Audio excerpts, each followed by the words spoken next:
4 నెలలు దేవుడు సురక్షితంగా తన రెక్కల చోటున కాచి కాపాడి నడిపించాడు.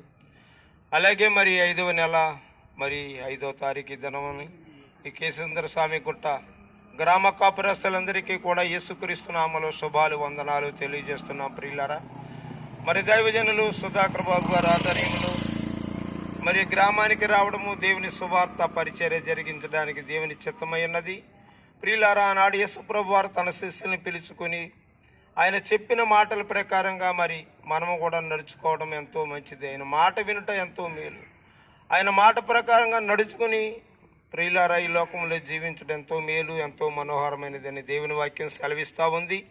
మరి ఈ సమయంలో ప్రియులారా, ప్రభు చెప్పిన మాట సర్వలోకానికి వెళ్ళండి, సర్వ సృష్టికి సువార్త ప్రకటన చేయండి అని.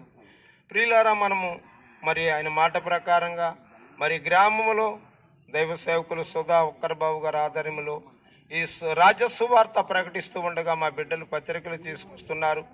పత్రికలు తీసుకున్న ప్రతి ఒక్కరూ కూడా చదవండి ప్రియులారా. మరి అవి కూడా ఎంతో ధనం ఖర్చు పెట్టి ప్రియులారా ప్రింటింగ్ చేయబడినటువంటి పత్రికలు దయచేసి పారేయద్దు. ప్రియులారా గమనించండి. ప్రియులారా, ఆయన సర్వలోకానికి వెళ్ళండి, సర్వ సృష్టికి సువార్త ప్రకటించండి అంటే ప్రియులారా ఏ ఒక్కరూ కూడా నశించిపోకూడదని ఆయన ఉద్దేశం.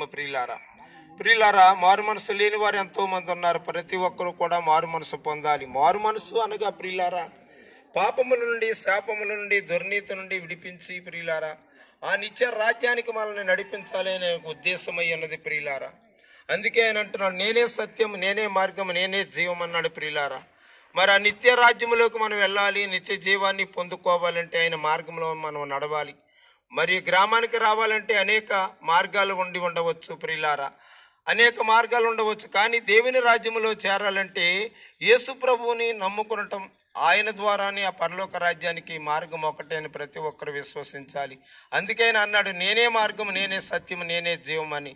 మరి యేసును నమ్ముకునటం ద్వారా ప్రియులారా ఈ లోకంలో ఎంతమంది అయితే ప్రియులారా విశ్వసిస్తారో, సొంత రక్షకునిగా అంగీకరిస్తారో వారికి మాత్రమే ఆ పరలోక రాజ్యంలోనికి వెళ్ళే గొప్ప కృపా కాపుదల దొరుకుతుందని ఈ మాటలు మీకు జ్ఞాపకం చేస్తున్నాను. విని వారందరూ కూడా ప్రభువుని సొంత రక్షకునిగా అంగీకరించండి.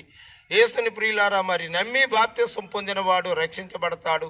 మరి ప్రియులారా అని దేవుని వాక్యం సెలవిస్తూ ఉంది. ప్రియులారా ఎవరైతే నమ్మి బాప్తిసం పొందుతారో వారందరూ కూడా దేవుని బిడ్డలుగా మరి ఆ పరలోక రాజ్యానికి వారసులుగా దేవుడు చేర్చుతాడని మీ అందరికీ ఈ మాటలు విన్న ప్రతి ఒక్కరి కోసం చిన్న ప్రార్థన చేస్తూ ఉన్నాను. మీరు ఎక్కడ ఉన్నా, ఏ స్థలంలో ఉన్నా ఈ ప్రార్థనలో ఐక్యమత్యంగా కోరుతున్నాను.